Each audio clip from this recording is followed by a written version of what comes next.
আসসালামু আলাইকুম। আজ আমরা কথা বলছি ইরান আর মার্কিন যুক্তরাষ্ট্রের সাম্প্রতিক উত্তেজনা নিয়ে। আমাদের হাতে একটা বেশ বিস্তারিত রিপোর্ট আছে, আর সেটার উপর ভিত্তি করেই আজকের আলোচনা।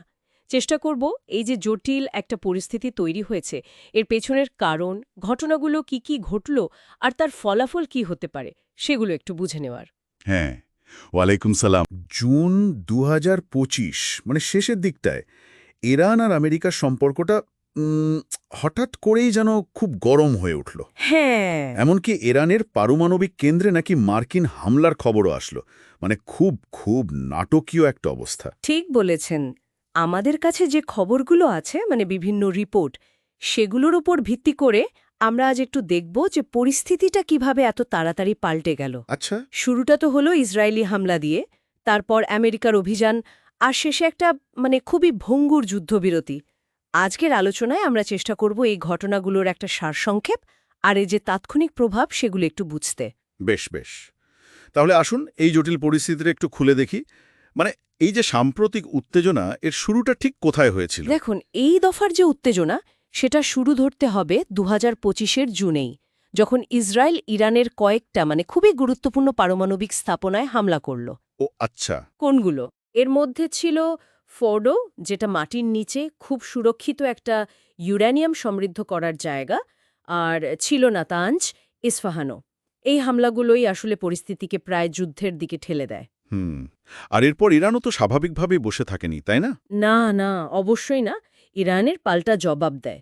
ওরা ইসরায়েলের বিভিন্ন শহরে মিসাইল হামলা চালায়। মিসাইল হামলা? হ্যাঁ, আর এর ঠিক পরেই ২১শে জুন আমরা দেখলাম আমেরিকা সরাসরি এই সংঘাতে ঢুকে পড়ল।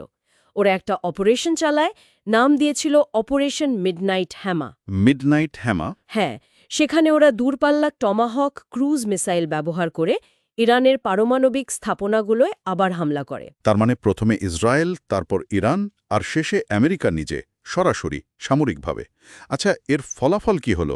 পরদিন ২২শে জুন আমেরিকা তো বলল যে হামলায় ইরানের পারমাণবিক ক্ষমতা অনেকখানি ক্ষতিগ্রস্ত হয়েছে। হ্যাঁ, আমেরিকা তো সেটাই দাবি করেছিল, কিন্তু ইরান প্রায় সাথে সাথেই সেই দাবিটা মানল না। ও, ওদের কথা ছিল যে তাদের পারমাণবিক কর্মসূচির কোনো স্থায়ী বা ধরুন গুরুতর ক্ষতি হয়নি। এই যে দুই রকম কথা, এর পেছনে আসলে তথ্যযুদ্ধ বা নিজেদের দেশের লোককে ভরসা দেওয়ার ব্যাপারও থাকতে পারে আর কি। কে সত্যি বলছিল সেটা তো বাইরে থেকে বোঝা মুশকিল ছিল। হুম। এই পরস্পর বিরোধী দাবিগুলো নিশ্চয়ই পরিস্থিতিকে আরও ঘোলাটে করে দিয়েছিল। অবশ্যই, নিঃসন্দেহে। আর এই উত্তেজনার মধ্যেই দেখুন পরের দিন ২৩শে জুন ইরান একটা কাণ্ড করল। ওরা কাতারে আমেরিকার যে আলুদেইর বিমান ঘাঁটি আছে, সেখানে একটা প্রতীকী মিসাইল হামলা চালায়। প্রতীকী মানে? এটা আসলে একটা দেখানোর মতো ব্যাপার ছিল। গুরুত্বপূর্ণ বিষয় হল ইরান, আমেরিকা আর কাতার তিন পক্ষই কিন্তু নিশ্চিত করে যে এতে কোনো ক্ষয়ক্ষতি বা কেউ হতাহত হয়নি। এটা হয়তো ইরানের দিক থেকে একটা বার্তা ছিল যে আমরাও পারি, কিন্তু সংঘাতটাকে আরও খারাপ দিকে নিয়ে যেতে চাইছি না, এরকম আর কি। ইন্টারেস্টিং। আর ওই একই দিনে ২৩শে জুন তৎকালীন মার্কিন প্রেসিডেন্ট ট্রাম্প যুদ্ধবিরতির ঘোষণা দিলেন, যেটা পরের দিন ২৪শে জুন থেকে চালু হবার কথা ছিল।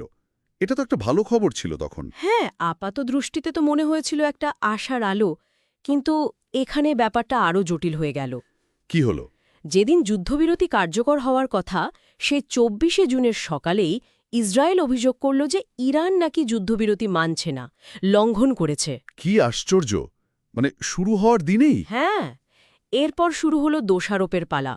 ইরানও আবার ইসরায়েলের বিরুদ্ধে সেই একই অভিযোগ আনল। তাহলে একদিকে যুদ্ধবিরতির ঘোষণা, অন্যদিকে প্রায় সাথে সাথে সেটা ভাঙার পাল্টাপাল্টি অভিযোগ। এ তো এক অদ্ভুত পরিস্থিতি। এই সময়টাতে আন্তর্জাতিক মহল, মানে ধরুন রাশিয়া, চীন বা জাতিসংঘ, এরা কি করছিল? আন্তর্জাতিক সম্প্রদায় স্বাভাবিকভাবেই খুব উদ্বিগ্ন ছিল। রাশিয়ার প্রেসিডেন্ট পুতিন বললেন যে এই পরিস্থিতি পুরো বিশ্বকে একটা বিপজ্জনক জায়গায় নিয়ে গেছে। চীনও খুব চিন্তা প্রকাশ করল আর কূটনৈতিক সমাধানের ওপর জোর দিল।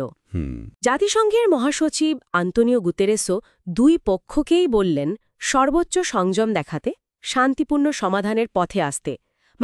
বড় শক্তিগুলোর এই উদ্বেগ একটা চাপ তো তৈরি করে ঠিকই, কিন্তু তাদের নিজেদেরও তো ভূরাজনৈতিক হিসাব নিকাশ থাকে, তাই না? সেটা তো বটেই। তার মানে যুদ্ধবিরতির ঘোষণাটা এলেও মাঠের অবস্থা ছিল অন্যরকম। উত্তেজনা আসলে কমেনি, বরং অবিশ্বাস আর দোষ দেওয়া নেওয়া চলছিলই। একদম তাই। এখানে দেখার মতো বিষয় হলো পরিস্থিতি কত তাড়াতাড়ি পাল্টাচ্ছিল আর প্রত্যেকটা পক্ষের কথাগুলো কিভাবে এক এক রকম বার্তা দিচ্ছিল। একটা পুরো মাত্রার যুদ্ধ হয়তো সেবার এড়ানো গিয়েছিল জুনের শেষে, কিন্তু এই যুদ্ধবিরতির ভিড়টা ছিল খুবই নড়বড়ে। মানে ঘোষণাটা ছিল, কিন্তু বিশ্বাস বা শান্তি কোনোটাই আসেনি। তাহলে আমরা যদি সংক্ষেপে বলি, সূত্রগুলো যা বলছে তাতে জুন 2025-এর শেষের দিকের ঘটনাগুলো একটা বড় যুদ্ধ আটকাতে পারলেও সংকট কিন্তু মেটেনি। পরিস্থিতি তখনও খুবই যাকে বলে স্পর্শকাতর ছিল। বিষয়টা ঠিক সেরকমই। আপাতদৃষ্টিতে মনে হচ্ছিল সংঘাত থেমেছে, কিন্তু ওই যে যুদ্ধবিরতি নিয়ে ইরান আর ইসরায়েলের উল্টোপাল্টা অভিযোগ, সেটা উত্তেজনাটাকে টিকিয়ে রেখেছিল। আন্তর্জাতিক চাপ হয়তো একটা সাময়িক বিরতি এনেছিল, কিন্তু ভেতরের যে মূল সমস্যা, সেগুলোর কোনো সমাধান আসলে হয়নি। এই আলোচনা থেকে একটা জিনিস খুব পরিষ্কার হচ্ছে, আগুনটা হয়তো নিভেছিল সাময়িকভাবে, কিন্তু ছাইচাপা আগুন তো ছিলই, যেটা যে কোনো সময়ে আবার জ্বলে উঠতে পারত। ঠিক বলেছেন। আর এটাই কিন্তু আমাদের আজকের আলোচনার শেষে একটা জরুরি প্রশ্ন সামনে এনে দেয়। কি সেটা? এই যে যুদ্ধবিরতির এত ভঙ্গুর অবস্থা, এর পেছনের আসল কারণগুলো কি হতে পারে? যদি এই তাৎক্ষণিক লড়াইটা থেমেও যায়, তাহলে কোন অমীমাংসিত বিষয়গুলো ভবিষ্যতে আবার একই রকম বা আরও খারাপ উত্তেজনা তৈরি করতে পারে?